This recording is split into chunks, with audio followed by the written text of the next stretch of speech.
Okay, Mad Max in the garage again, having a good time. 2011 Honda CRV, 127,400 miles, give or take a couple miles. And had the VVT spool solenoid go bad. It's giving me a bunch of trouble. Engine light, all kinds of other lights. And so now we've replaced it. Here's the old one right here. These are like 200 bucks. Not too bad.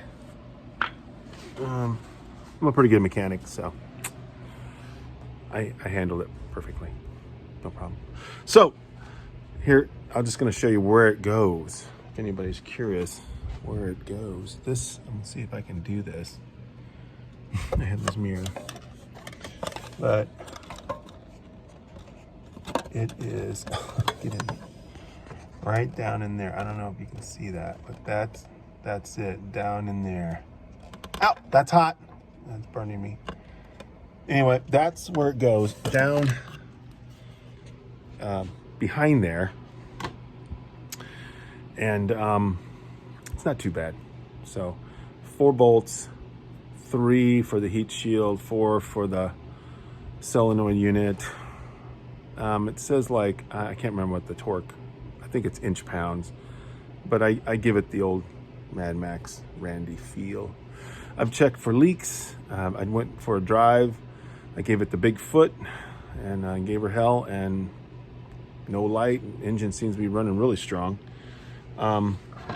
Actually better now. Maybe it wasn't getting the right oil pressure on the timing, on the valves actually.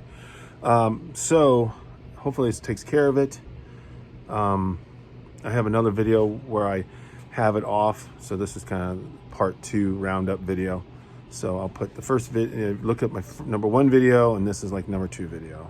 So again, this is where it's at. Right back here. Passenger side. I got it from the top. Some guys say you can get it from the bottom. I just got it from the top. I like doing it on top. Some guys like going on the bottom. I like on top. You know, I'm old school. Okay. That's a little tip for you guys out there. Anyway, okay. Mad Max out.